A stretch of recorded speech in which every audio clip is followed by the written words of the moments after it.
saya Sultan Kausaudin Makasari. Nama saya Tidak Cantik.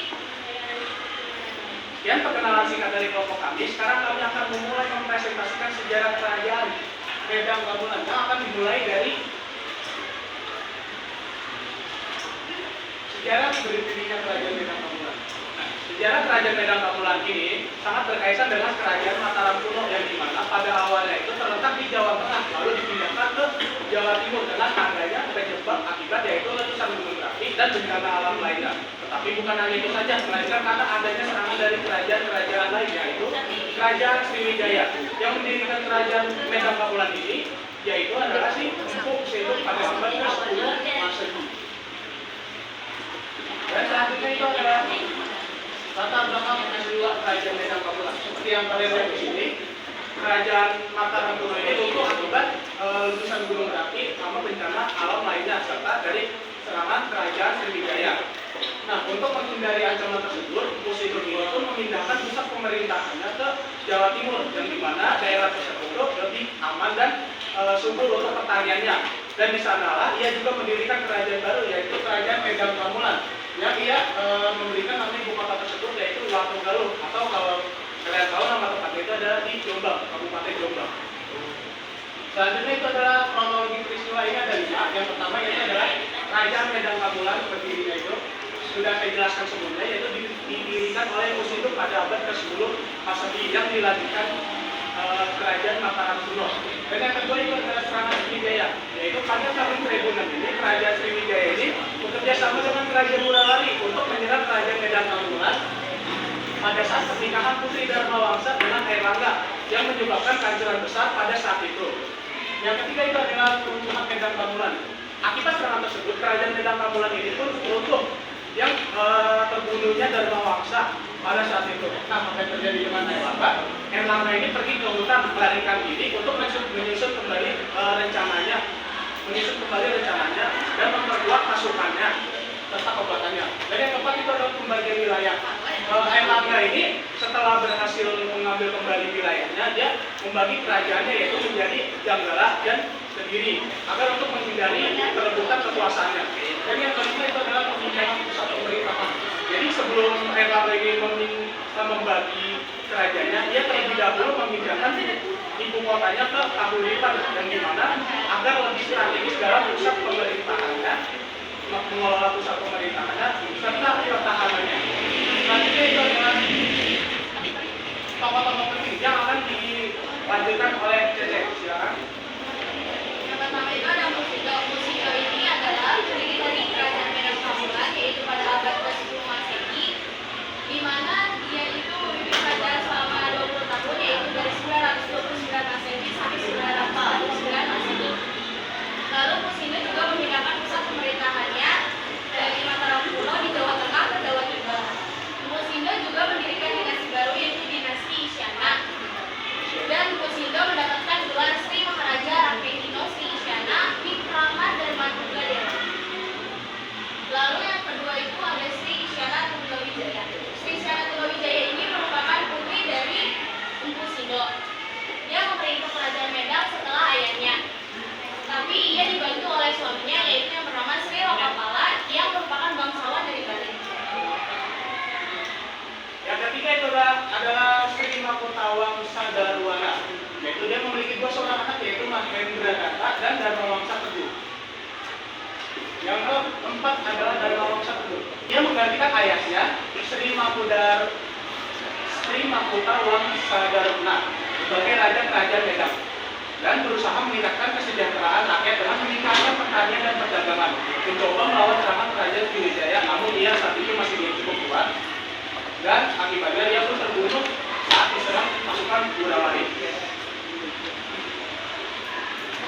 Lalu ada runtuhnya Medan Kamulan. Runtuhnya Medan Kamulan itu terjadi pada saat peristiwa pernikahan Putri Raja Dharma Wangsa dengan Airlangga, yang dimana Medan Kamulan ini diserang oleh kerajaan Sriwijaya yang dibantu oleh Raja Wurawari yang menghasilkan kerajaan Medan Kamulan ini runtuh. Namun kerajaan Airlangga selamat dan Panjira pada 1000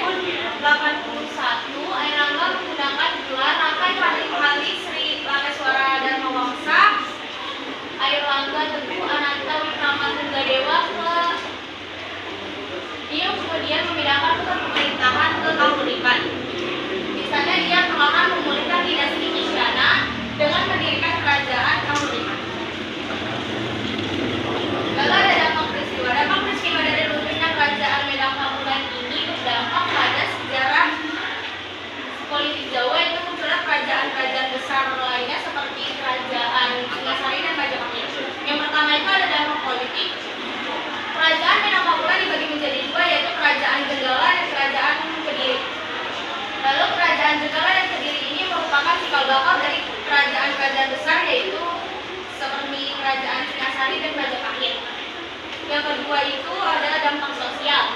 Banyak besar kerajaan tewas dalam peristiwa peralayan Medan. Dan juga keluarga kerajaan Medan Kamulan ini tewas dalam serangan mendadak dari kerajaan Sriwijaya.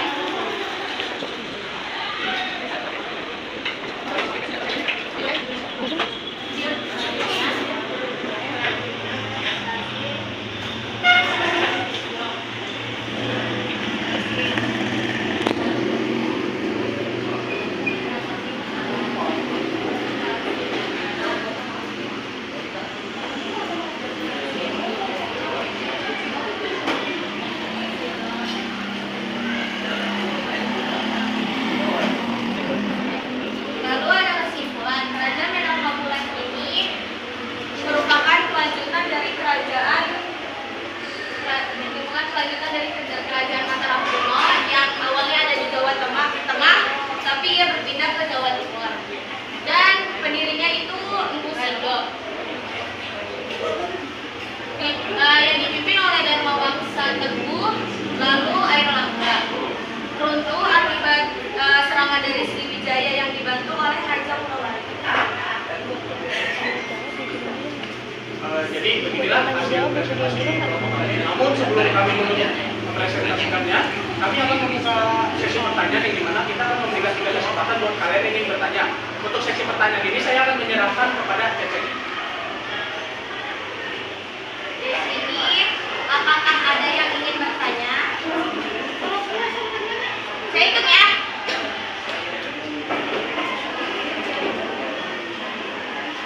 1, 2, 3. Udah. Ditampung dulu ya, sampai 3.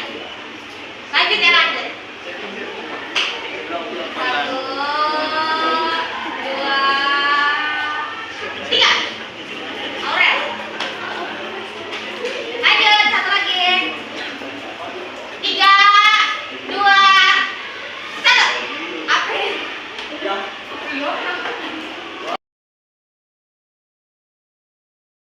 Nama saya Gajah Jilme, saya dari kelompok Singasari. Saya ingin bertanya, apa peranan Jawa kuno dalam kerajaan tersebut? Jadi untuk jawaban tersebut, hal ini tuh perannya sangat penting dalam sejarah Jawa kuno, yang dimana ini tuh merupakan berkelanjutannya dari kerajaan Mataram kuno, yang dimana hal ini tuh merupakan awal mula terbentuknya kerajaan-kerajaan besar yang ada di Jawa Timur seperti Kerajaan Kediri dan Kerajaan Majapahit. Pertanyaan yang kedua adalah, adakah pertahanan dari kerajaan Medan Kamulan saat mengetahui kerajaannya akan diserang oleh kerajaan lain, misalnya kerajaan Sriwijaya? Jika ada, apa saja jelaskan? Saya akan menjawab pertanyaan dari Aurel. Saya akan menjawab, yaitu ada seperti yang kita tahu bahwa berdirinya kerajaan Medan Kamulan itu kan awalnya perpindahan pusat pemerintahan dari Mataram kuno ke Jawa Tengah, dari Jawa Tengah yaitu ke Jawa Timur. Nah itu bentuk strateginya. Lalu yang keduanya itu ia memanfaatkan kondisi geografis seperti gunung dan sungai untuk pertahanan alami dari serangan musuh. Lalu yang ketiga itu kerajaan Medan Kamulan mempunyai prajurit berkuda dan didukung oleh persenjataan seperti tombak, panah, dan keris.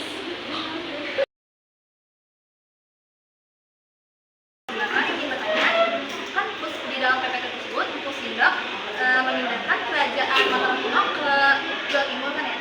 Nah, selain karena bencana gunung berapi, apalagi alasan utama, apalagi selain bencana gunung berapi? Untuk pertanyaan April itu akan saya jawab, di mana ini tuh memiliki beberapa alasan. Yang pertama itu karena kondisi geografisnya yang itu lebih menguntungkan. Karena di Jawa Timur ini kan memiliki sungai yang cukup luas dan besar ya, seperti Sungai Berantas yang sangat mendukung akan perdagangan dan pertaniannya. Selain itu, di daerah tersebut tuh memiliki akses yang lebih baik dan bagus ke jalur perdagangan maritim. Dan yang kedua itu adalah mulai berkurangnya ancaman dari Kerajaan Sriwijaya. Kenapa? Karena Kerajaan Sriwijaya ini mulai mengalami kemunduran akibat serangan dari Raja Rajendra Chola yang berasal dari India, serta persaingan dari kerajaan-kerajaan lain. Jadi hal ini bisa menyebabkan ancaman dari kerajaan-kerajaan Sriwijaya ini menjadi berkurang seiring berjalannya waktu.